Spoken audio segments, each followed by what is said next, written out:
All I'm saying, I will always uphold what we consider in GAWU. The leaders of GAWU, the executive committee of GAWU, and the General Council of GAWU, whatever we consider to be our position. It might not be common with other people. We have never been an affiliate of the PPP. We don't have any, we are not paying them any dues. We are not required by any relationship that we have to go by certain positions. Last Tuesday, the Guyana Times published a front page story about sugar workers calling for the ousting of the president of the Guyana Agricultural and General Workers Union President, Kumal Chan. Since then, things between the union and the PPP top brass have gotten worse. Chan believes that the former president, Bara Jagdeo, does not understand sugar workers like he does. I am so much part of the workers. I understand the culture. I understand the issue. We fought, we improved things. We improved a number of benefits we could talk about. Chan says that he has been in the union since 1995. According to him, former President Dr. Cheddi Jagan invited him to join the parliament in 1992. Back then, there were no problems between the PPP and the union, says Chan. So when I joined the parliament at Dr. Jagan's invitation in 92, there was no problem all the time. We have a duty because they are the employer.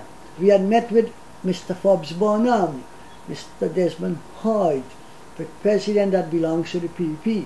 What else do we do? Do we abrogate our responsibility to our members and they will shun us? We can't. My side is always the workers' side, and if I were to find any time that I have to deviate from representing what my General Council and Executive Committee agreed upon, then the decent thing is for me to then leave my job. The opposition parliamentarian is not particularly perturbed by the PPP's latest opposition to his union.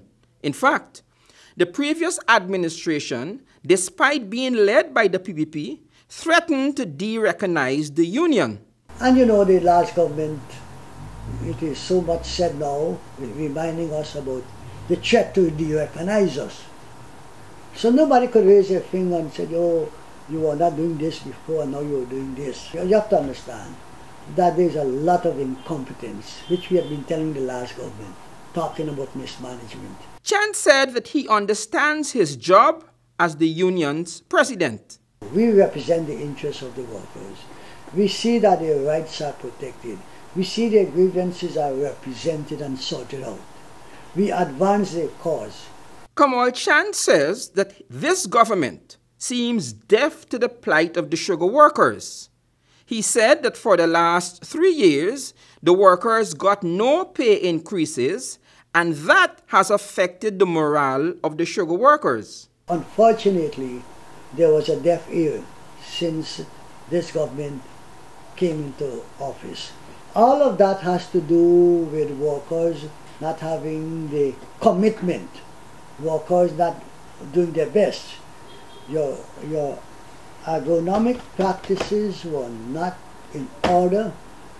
You were not doing the field work you're supposed to do, because cane is produced in the fields, not in the office. Seeming willing to establish his knowledge of the sugar industry, Chand said that he was around for a very long time. I am in GAWU since 1975, when GAWU was not yet recognized as the representative organization of the sugar workers. And I liked it.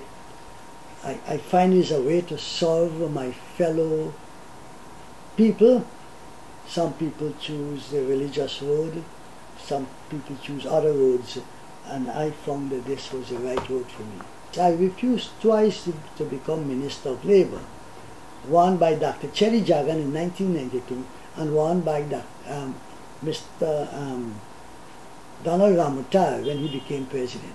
When I asked the embattled union president what he would like the former president of Guyana, Barra Jack Dio, to do, Mr. Chan said this. I will ask the leader of the opposition that we need to have unity among the workers in this country, particularly the sugar workers, and that we shouldn't do anything to weaken that unity. Let us do not divide the workers. Let us not weaken their unity. Then, in a very telling comment, the seasoned union leader seemed to suggest that Mr. Jack Dio is employing the old colonialist approach of divide and rule. This is a weapon colonialism used, whether it's the French, whether the Portuguese, the Englishmen, divide and rule.